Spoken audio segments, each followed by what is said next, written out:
Well, hello out there, and welcome to another episode of FinTech Hustle. I am your host, Sam Kilmer, Managing Director of Cornerstone Advisors, contributor to Gonzo Banker, and I am really jazzed to be here with a few industry rock stars today to talk shop about what's going on in the industry. I'm joined by my co-host today, guest co-host, Miss Mary Wisniewski, Cornerstone Advisors, and we are joined by two industry rock stars straight off the road, I suspect, although we've just come out of the holidays, so maybe we had a little bit of downtime. But Sam Paxson of Co-op Solutions. Hi, Sam. Hi, good to be here. Glad to have you. And CEO and co-founder of Z Suite, Nathan Baumeister. Nathan, hello. Hey, how's it going?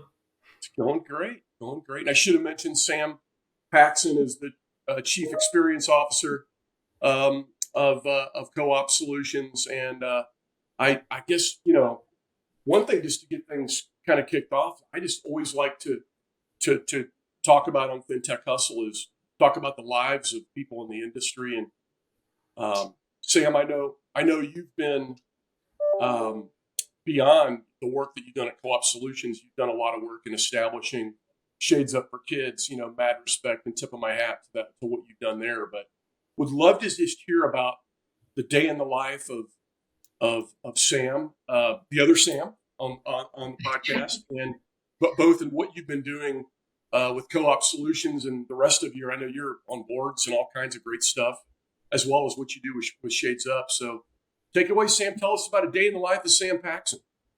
Day in the life of Sam Paxson. We're Sam squared on this podcast today, so I like the Sam power here. But I meet with a lot of credit unions. I do a lot of speaking engagements on our proprietary research that we've done at Co-op and now Co-op and PSCU. You know that there's been a merger in our industry.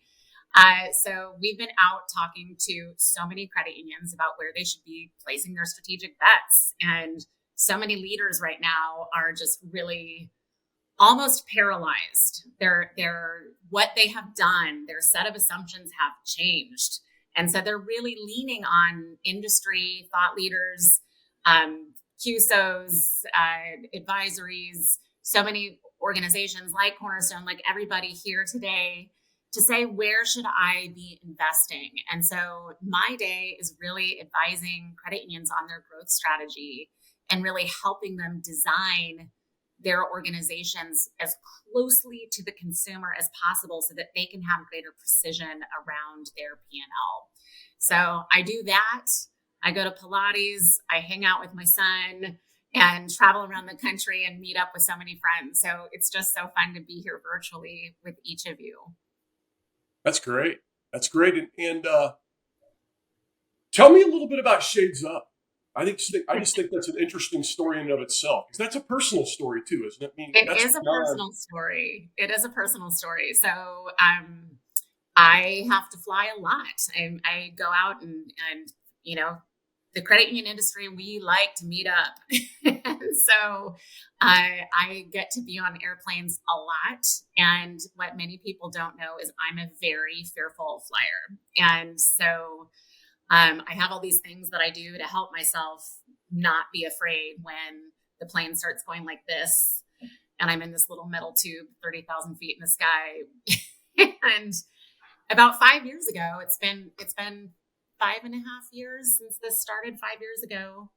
I was on a flight that was really bumpy, and I was sitting on the aisle seat, and I put out a tweet saying, I don't understand why people buy the window seat and they shut the shade. Why? A girl needs context. And so my friends in the industry started doing this thing where they were saying Shades Up for Sam, and they would take a selfie with themselves in front of this window shade.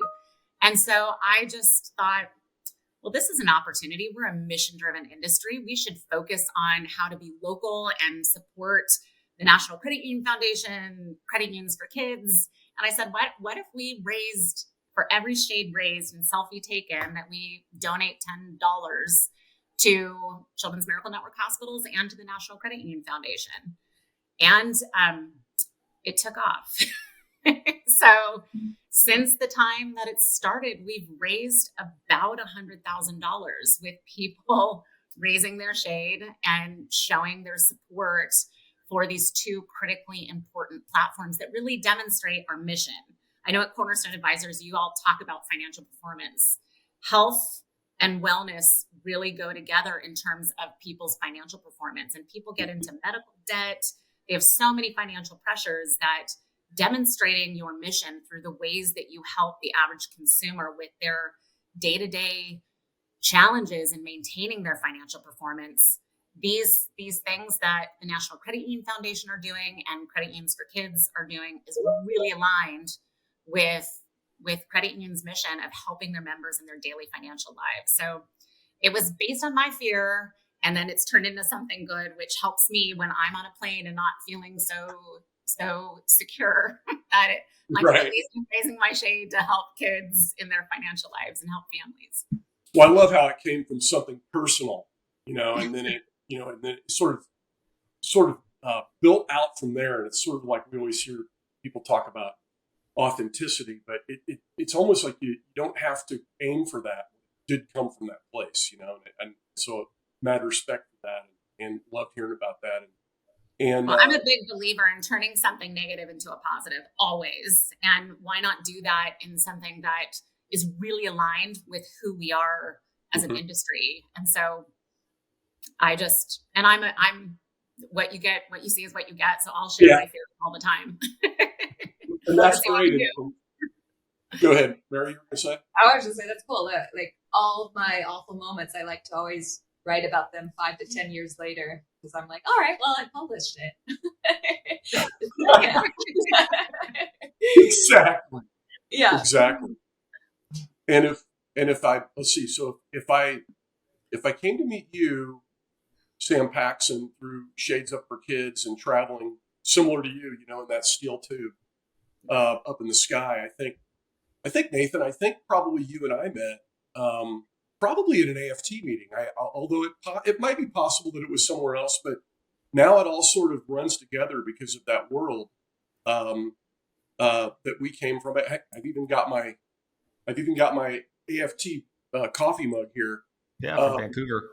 Yeah. So, but tell us a little bit about the day in the life of Nathan Baumeister at Z Suite and with many of the other things that you're doing. Yeah. Well, I think that crazy pretty much sums up a day in the life over here at the Baumeister household. So we have, first I'll start with the actual craziness. 4 kids from 12-year-old to 2-year-old. And the 12-year-olds are twins. So, pack in some extra fun there. Got a wonderful standard poodle that we get to play with. So we have a full household, and I bet you could imagine they keep me on my toes all the time. And then I have this wonderful privilege of getting to be the CEO of Z Suite Tech, where we work with so many financial institutions across the United States. And so I'm constantly talking to my leadership team and trying to figure out what's going on there and our different team members and figuring out how their lives are going, and then talking to a prospect, and then jumping on a plane to going to an industry conference. And then, within there, we always have to make sure that we make enough time for delicious food. Right. So, I always make sure that that's a big part of my life, because if you're going to have to eat, you might as well make it enjoyable. Right. Yeah. And then I have a problem. I have too many hobbies, Sam. You can see my guitars in the background. I can see I'm not the only one with some guitars in the background. Obviously we share some common interests there, but I love rock climbing. I love trail running. I love CrossFit. It's crazy. I think that's the way I start, and that's the way I'll end. Is the day in the life definitely is crazy, but it's just so much fun and so engaging. #crazy. Mary, were you gonna? I think I heard you pop in there for the question. I was just wondering, what's your favorite delicious meal? So it's interesting because I just love food so much that there's really no style of food I don't like. I will say that for a long time, I perhaps had an addiction with bacon cheeseburgers. I may or may not had I ate them maybe every day. So I had to set a rule for myself. Like I'm a big believer in living by principles, but I also realize that I'm not disciplined enough to always live by principles. So I need to set some rules. So for about a 3-year period, I had a very hard and fast rule that I could only eat 1 hamburger a week, because it got out of control. Now it's back in control. So I'm good now. I've gotten past the addiction. But I love all types of food, but if I get right down to it, it's probably that bacon cheeseburger that I end up with. Nathan, it sounds like this is why you have trail running and rock climbing and those other things as equally as a hobby and a passion. Yeah. Some people ask me why I work out so hard. It's like, do you enjoy it? It's like, no, I love to eat. Yeah, I used to call that when my wife and I go on vacations. I have a tendency. I'm one of these flawed individuals that I get up in the morning and I have to go for a hike or something to feel like I'm kind of like it's my feeling alive. I've oftentimes referred to it as earning my beer. My wife's always like, "Why can't we just relax?" But anyway, it is my relaxing. That is my relaxing. Exactly. I do the same thing. I'm a morning walker and hiker. I just spent a week in Sedona hiking and doing meditation and yoga. So I'm with you. Good stuff. Good stuff. Mm-hmm. Well, I'm really curious, given all of your travels, you guys are both on that proverbial steel tube, constantly going from industry event to industry event, meeting with clients, prospects. I'd love your sense for, now here we are, 2024, kind of had a really interesting couple of years in fintech. We kind of went through, if you look back, like, what is it sort of, if you were to take 2019 and then take out 20 through 23, which was kind of an interesting little bubble thing, it would almost look smooth. You know what I mean? Like if you just looked at it before and after, it would be, this would probably be a great point where I would be using graphical tools instead of my hands, but you get what I mean.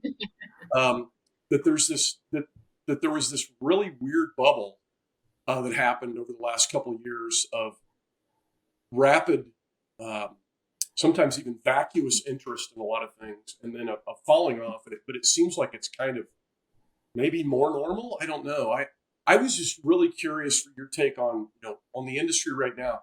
What do you see right now that appeals to you or that you think is working really well in the industry right now? Like when you're in your conversations with other banks and credit unions and fintech companies, what are you really jazzed by right now? What seems to be working well? And as you might imagine, we'll come back around to the dark side and ask you what you think may not be working great. But we'd love your take on what you think's working well. I don't know, Nathan, Sam. Since we started with you before, Nathan, you want to give it a shot? Yeah, I'll tell you the thing that I have seen over the last couple years, more so than ever before, is the willingness to collaborate. I think really has increased quite a bit. Sam, you and I, you mentioned AFT. That's an association for financial technology companies. It's been around for over 50 years. But we get together twice a year to figure out, like, how can we help the industry be better, even though many of us are competitors. But and so that's been there for a while. And I know the credit union movement obviously has a lot of that in there as well. And, banking associations have that as well. But the big difference or the big change that I think I've seen over the last couple of years is that all of the communities are collapsing to figure out how to work together. Because for the longest time, the technology providers within the banking industry or the fintechs were seen as something scary, bad, perhaps competitive, some folks that you had to stay away from. And I'm just really seeing this tangible collapse of the communities for all of us to realize that we actually all coexist and have to work together to be able to do it. So it's not just reaching out to competitors between, bankers to bankers, credit unions to credit unions, or fintechers to fintechers, but actually how can the whole ecosystem come together? And I think one of the most tangible places that I've seen that come to action is all of the different VC funds that have been put together, where financial institutions are actually the ones that are putting the money in place to invest in and drive growth for fintech companies and technology providers who are working on solutions that are helpful for the greater ecosystem, and then rather, putting it back into the marketplace to make it all better, to make sure that they're doing stuff to help the industry move forward. I've been the beneficiary of it at Z Suite Tech. We went through the ICBA Accelerator at the Venture Center early on. That absolutely helped us. We were able to get in front of like 120 financial institutions in a 3-month period at the time that we were developing our product. You can't get that level of feedback in any scenario I've ever been a part of. And that fundamentally changed what we could do as a company.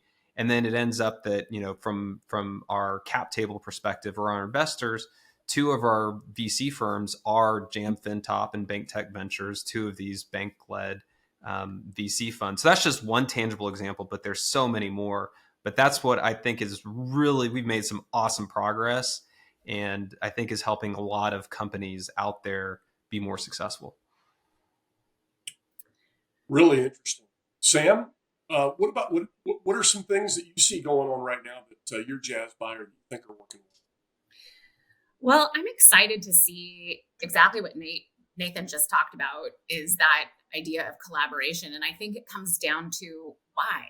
Why are we collaborating so much? Why is this important right now? And I think in the time frame that you just talked about, 2019 to 2024, we had these set of assumptions in 2019, like we can lean on the products that we've had, and we have these competitors out there, and the business as usual is still working, and we know this change is on the horizon, but we can kind of wait. And in the last 4 years, we have had such an abrupt smack in the face about what we need to do differently as an industry. And I think Nathan is completely spot on that instead of seeing each other as competitors, where fintechs are looking for scale and traditional financial institutions are looking to take these members, these consumers, out of dormancy and help to engage them to improve deposits and liquidity and growth. What we're seeing is that instead of having such a focus on product centricity, the why is how do we engage the consumer? Every company in the world today is battling for consumer attention.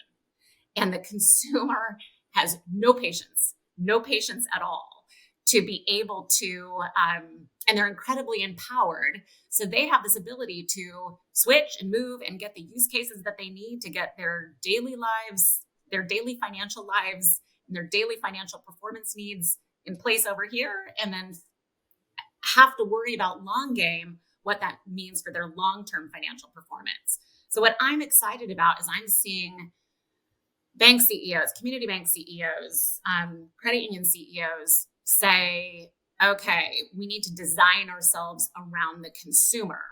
And when we do that, we'll improve utilization of our FI and pick and prioritize the use cases that will engage them in the day-to-day, help their short-term financial performance, and engage them long-term for those big ticket items that improve our overall credit union's financial performance, or the bank's financial performance, and the member or the consumer's financial performance. And that's really where most brands are going. The most successful brands that are out there today, brands like Starbucks, Tesla, Apple, Amazon, this is their strategy. And so that's what the consumer expects. And what a beautiful thing to collaborate for fintechs to continue to build scale, and for financial institutions to realize active members that improve deposits and liquidity and long-term financial performance. Stuff. Mary, we need to get you in here. Any thoughts on some of Nathan or Sam's thoughts? Or I guess the other thing would be, is there anything that's really jazzing you going 2024 here? I'll piggyback off of this growth theme. Because Sam, I definitely want to ask you a little bit more about this, but first I'll give an example. Right before the holiday, I interviewed the CEO of SellerFi, who's it's a credit building product that tracks bill pay payments. But that startup, very early stage, bought a bunch of debt, like from debt collectors, and then forgave it as part of its customer acquisition strategy. And I have never heard of anything like, imagine you've been dodging the debt for a long time, and then you're like, oh, what's this startup that just forgave me like for them to even connect those dots for the consumer is interesting. But like, to me, that's like novel example of how to try to grow your customers, because that's what it's trying to do. It's a subscription-based product. That, Sam, I wanted to ask you more. You mentioned at the top of this podcast about, helping credit unions grow. And, I don't talk with credit unions all the time, but enough to know one of the issues that seems to be on the top of their minds is like, how do we get younger members? And I'm curious if you've seen any interesting strategies there. I think I come back to, they're finally understanding their existing consumer base. How do we take our existing membership base and get them to be active? Not just, this comes back to not being product centric. And most financial institutions' bread and butter is on the lending side. That is every 5 to 7 years. Well, who needs a loan? My 12-year-old son, who's out transacting every day on his green light card, does not need a loan, but he's building loyalty and usage of an FI, actually a fintech, at age 12. Nathan and I both have 12-year-olds. So it's those kinds of strategies that I think are creating more creativity and deeply understanding the user journey or the consumer journey, and saying, how can we help them, almost like jobs to be done? How can we help them with their needs today that then makes them sticky and want to use us for more, that then helps us to gain their trust and their loyalty for their needs in the future? And I'm seeing this play out. I serve on the board of a university credit union, and they're realizing that when students, their main acquisition strategy has been new student orientation, for those 18 and 19-year-olds that are coming in as new students and saying, hey, join the credit union. And they're finding that most of them are already banked or are already using fintechs and don't need a traditional FI. They don't know why they need a traditional FI. So I love this new thinking about how can we introduce the simplest things like P2P payments, like contactless payments. There's so many merchants that don't accept cash anymore. Young people get birthday money and allowance money, but they need to be able to use it digitally because merchants aren't necessarily accepting cash these days, and it's not easy to carry. So it's those kinds of things about, we kind of get in our own operational heads as financial leaders in the banking and FI space. And we need to really lead with empathy and think through the mind of the consumer that we're seeking to serve. And once we deeply understand that, know their behavior, we can serve up value bundles that create value innovation that you were just talking about, that help grow these FIs. And I think we're starting to see that. We're starting to see the mindset shift toward a growth strategy mindset rather than a fear-based mindset.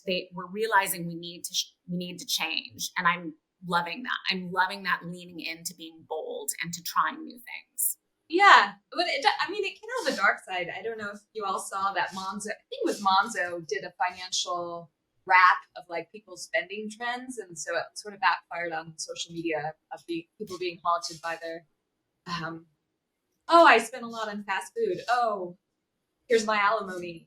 There are wrong ways to do this, but it's interesting to test and learn, as they say. That's such an opportunity, though. I think what you just described is a huge opportunity because the consumer is so empowered.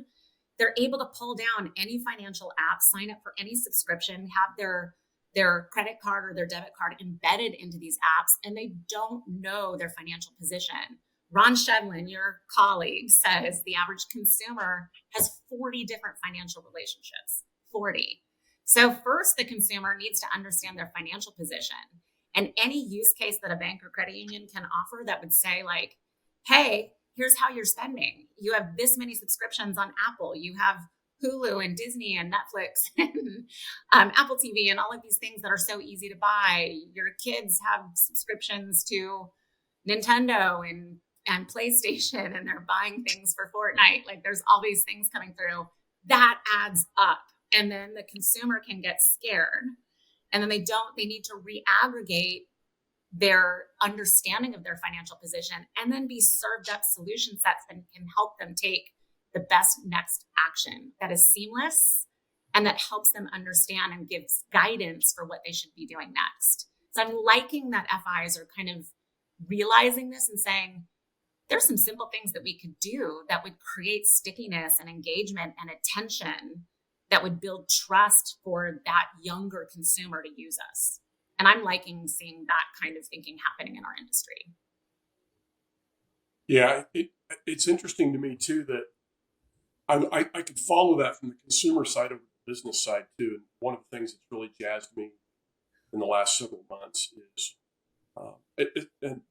Nathan, you mentioned the Jam FinTop or Jam FinTop and Bank Tech Ventures and ICBA and what they're doing. I've been thinking back on some of those events and thinking how prevalent some of the treasury-oriented solutions, a lot like, in the area that you're in too, Nathan. Meaning, I think to your point, Sam, earlier about, everybody was chasing loan volume, and all of a sudden did we take deposits for granted? And for credit unions and community banks in many cases, it's sort of like to shore this up and say, what are we doing relevant for consumers? And the flip side of that also for business clients. We don't just want to be commercial real estate loans funded by hot consumer money, but we have some industry niches that we're verticals that we're particularly good at as a bank. If we don't have some good solid treasury type tools or things around the payments flows that bring value for the businesses, it seems like whether it's Square or whoever, sit here and pick a disruptor or pick a competitor. It's sort of the same thread. It's just that the pain point is, in addition to being a consumer, the pain point is a business. And I know, Nathan, I think that's probably where you're spending so much of your time helping people think through, because at least from my understanding of what Z Suite has been focused on, but it just seems like the whole point of cash management, whether it's for an individual or for a business, we just cannot take that. We cannot yield that. A community bank or credit union shall not yield that to the outside. Seems like that's a threat. Nathan? Yeah, it's the principle's the exact same, whether you're on the retail side or the commercial side. It's all about who's your customer, what are their pain points, what are they struggling with, how can I help, what are natural and normal ways that I can offer services to them. And, a joke I have made many times, which I'm not sure if it's a joke because it might cut a little bit too close to the truth. Mm-hmm. But I always tell folks, I have an audience and I have, fintechers and bankers sitting there, and I say, I'll tell you how both of you do innovation. Here's how a banker does innovation. You go to Finovate, you get excited about something. You then talk to a whole bunch of fintech companies and you say, hey, look at me, I'm innovative because I was exposed to a bunch of innovative companies and I decided to move forward with some of them, right? Some people have referred to that as the fintech petting zoo. I had one financial institution that they were so excited because we met with over 1,000 fintechs this year. I was like, and this is a good thing? It's like, yeah, that's how the innovation team is working. And then you move over and I was like, okay, I'm done making, poking fun a little bit at our financial institution colleagues. Now I'm going to poke fun of my own colleagues on the fintech side. Here's how we do innovation. I have sat in a room for the last 3 days, not eating anything, thinking about the world, and I have seen the future. And here is how the future is going to be. And I am the one that will make it happen. And as soon as I make it happen, I'll build the whole product. I'll go out to the marketplace and all of you will tell me how amazing I am and buy my products. Right. And that's just, by the way, they would also get you a bacon cheeseburger. Oh, well, they better after the fast. Yeah. I was going to say, if you're sitting in a room for 3 days, it's time. No. But the fundamental flaw in both of those is neither of them work because in the end, well, who's actually going to do the things? Like, who are you actually building the thing for? Who's going to use it? Like, what problem are you trying to solve? Like, innovation is super simple. Who am I trying to serve? Get to know them super well. What is hard? How can I help you? What are you wanting to pull your hair out? And man, if I can just help that person just a little bit more, or don't pull any hair out, Sam. saw It's a you good saw you thing rub you've your own got head this there. thing going. Don't worry, I won't be too far behind you in a couple of years. But find out what those are and then fill the need, solve the pain, help them, right? Like that's innovation, that's success. But it's so funny. And this isn't just in our industry, by the way. This is true for pretty much any startup company. This is true for any new product feature or any new product line that a new company is providing. Most of them fail because they just do it within my own viewpoint instead of pushing out. So yeah, everything that Sam was saying is as true for the commercial side as it is for the consumer side. I actually think we're in an amazing renaissance, if you will, on the commercial side, because most of the digital transformation that's happened over the last decade has been on the consumer side. And the reason is because the consumer problems are easier to solve and they're more uniform. The commercial side, the problems are a lot more complicated and there's way more niches. But the ease of technology builds have gotten easier and easier and easier with all of the, I'm not going to name all the tools why it's made it so much less expensive to create more complicated software, but there's a whole bunch of stuff that's fed into it that now we're able to take a lot of these digital transformations that consumers have been benefiting from and applying them on the commercial side. I love it's all about the user, the consumer, the end outcome that we're trying to create. I mean, Nathan, you were just talking, I love this petting zoo idea, but it's like the activity for activity's sake makes you innovative. And it's really what outcomes are you driving for the consumer? I've said this externally and some people are kind of like, what does that mean? But the member or the consumer is the P&L. Like if you design yourself as close to the human that you're seeking to serve, you understand their behaviors and you're able to serve up value bundles. I call it value innovation. If you're able to do value innovation, you're able to grow. Instead of having your revenue engine under attack, you're able to really understand, gosh, I can create this flywheel effect of designing or bringing together even existing solution sets that I have that solve for needs that the consumer has. And then I'm able to grow. This is a new idea. This is actually an old idea that we're finally realizing works. And we're seeing other brands, just like Nathan said, this is the strategy of most companies today. And those that really are good at it and really deeply understanding their consumer are able to thrive really fast. Well, speaking of, go ahead, Nathan. I was just saying, isn't it more fulfilling too? Like, because yes. I mean, yes. As a human, what are the things that actually bring you true joy? Is it creating more profit or more revenue for a corporation of some sort? No, it's helping people. It's tangibly seeing that you're making someone's life better and that you had a part in that. Like, that's awesome. And that makes me want to work even harder and do even more and stuff like that. So when you do that, it's just, I mean, life is just more fulfilling if you focus on stuff like that. Absolutely. And organizations are becoming more anticipatory. When an organization understands what I'm needing to get done in my life, I travel all the time. I need to understand, okay, where are all these accounts and how can I reaggregate them and how do I understand how I'm doing? And gosh, I need to be able to get internet access on a plane and be able to buy my Starbucks and send donuts to my 12-year-old back at home.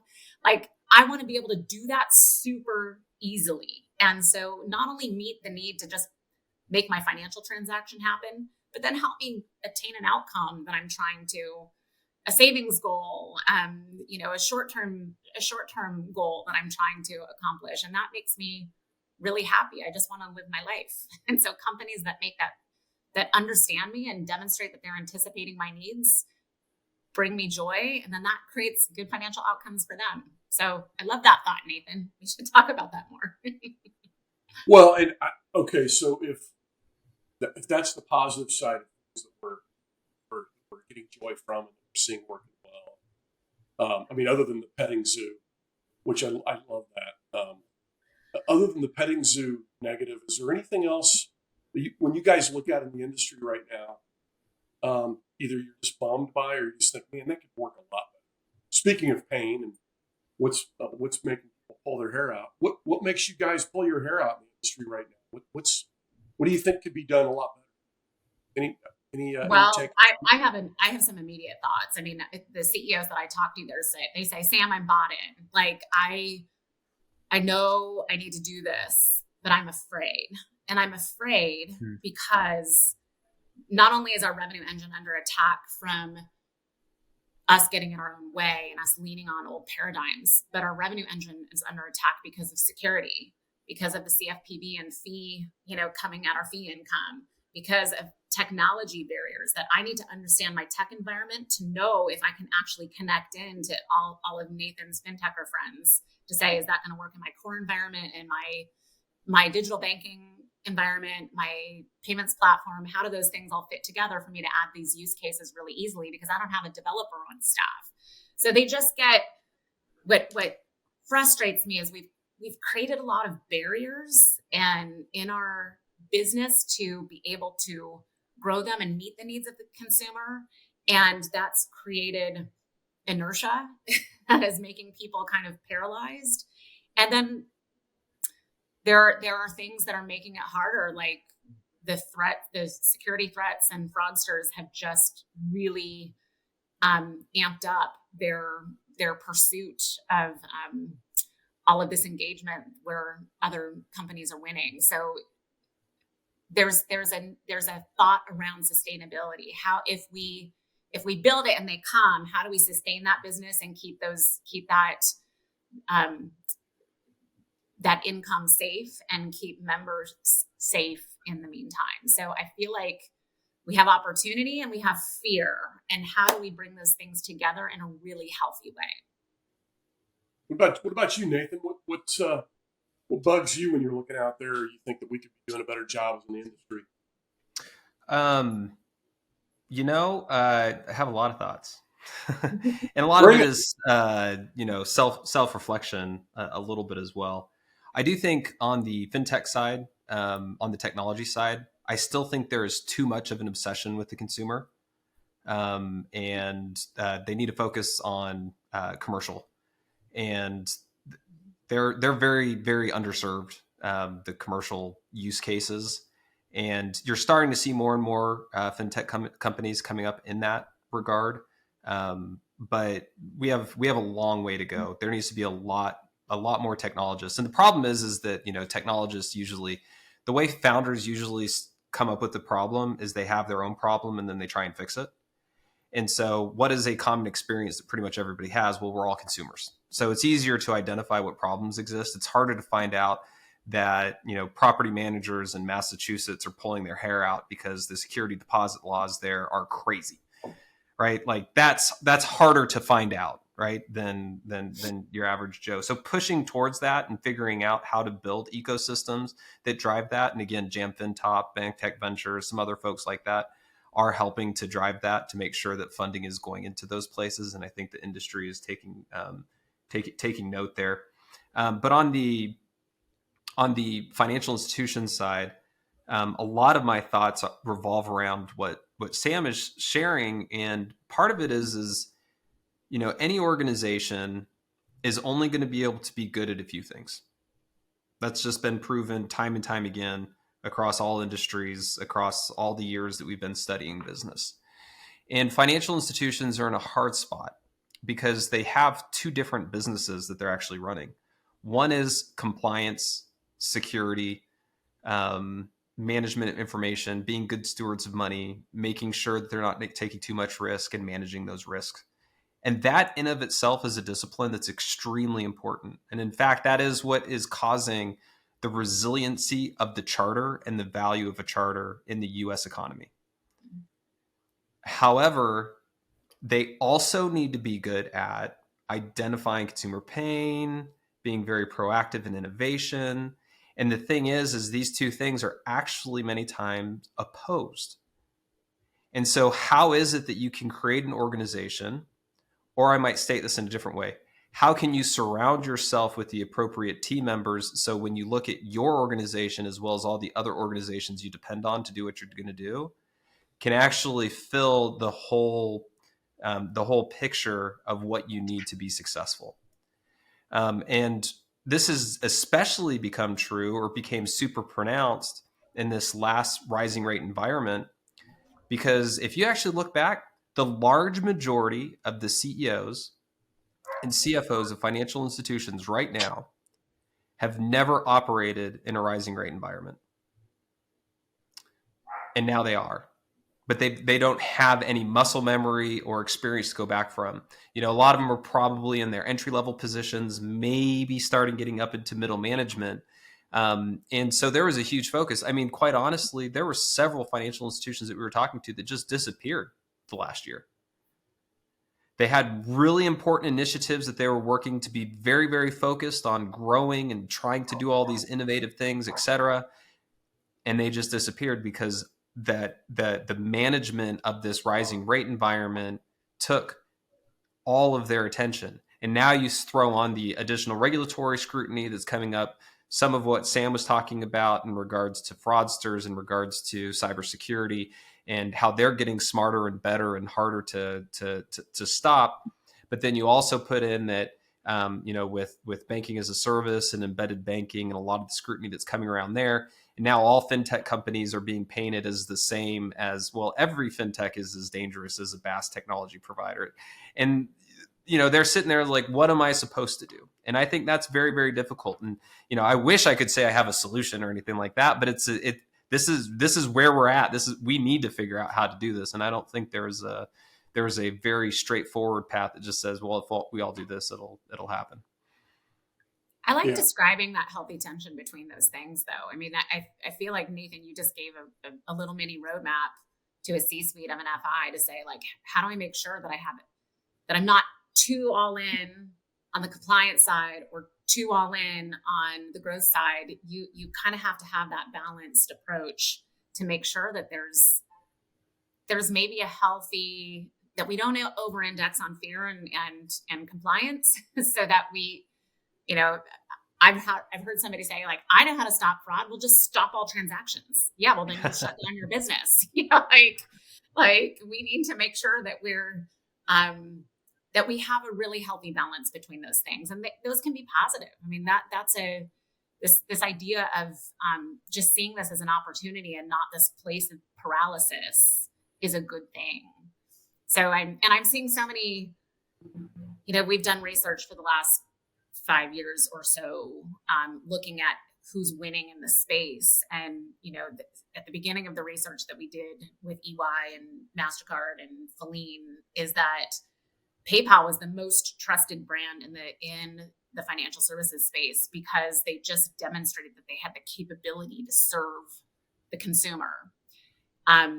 This has slowly changed over the last few years in that JP Morgan Chase and the last year's research that we did was the most trusted because they're demonstrating they have the capability to serve. How did they do that? They started buying up fintechs or ingesting fintech use cases into their environment so that they could both anticipate the consumer needs and meet those needs so that they're not slowly being disintermediated use case by use case through the empowered consumer, but they're also have the compliance engine and the safety side of the business in play. So it's really interesting to see this trend over time and really see it as an opportunity to kind of lean into both in a healthy way. Yeah, I think you used the term collaboration earlier, and then Nathan used the term collapsing. Isn't it interesting talking about JP Morgan? They essentially invested in some ways you could say became the fintech, not really, not in a material way on their balance sheet, but in a more material way to most of us and to the impact of that survey finding. And I'm with you on that, Nathan. I think I've sometimes used the term at Cornerstone, the trifecta of someone who is a banker or credit union or a fintech or an investor, all three. Meaning that one person, meaning it's not that they're all working better together. It's that they're the same dang people.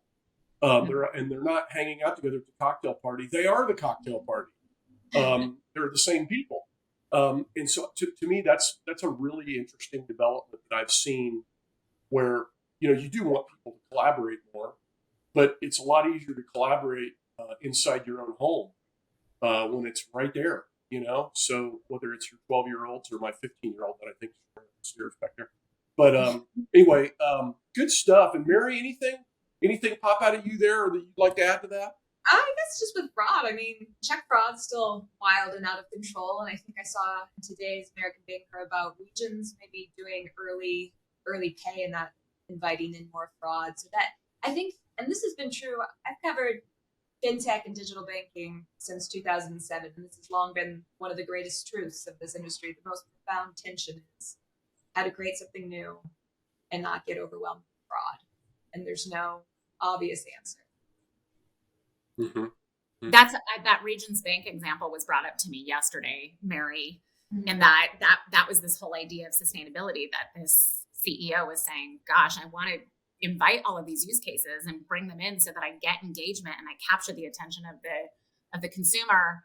But, I know a big trend is what Chime started was the 2 days early access to your deposit. And that's inviting fraud. So he says, I just don't know what to do. I don't know which to do. And that's kind of this idea of this challenge. And I think we have an opportunity within FIs to not be, to collapse verticals and to cooperate and collaborate inside our own FIs. There's so many operational verticals that are barriers to living this strategy, to having this healthy tension between the compliance side and the growth side, because everybody is operating in their silo.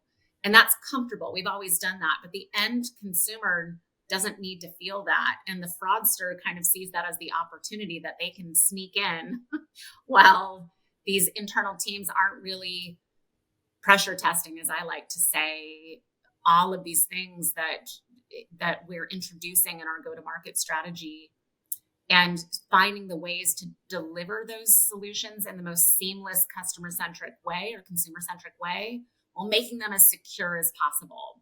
So it creates a need for different kinds of leadership, this growth mindset in our leadership, this idea of integrating functions to this radical collaboration inside FIs to make sure that we're being really smart in the ways that we're making these choices.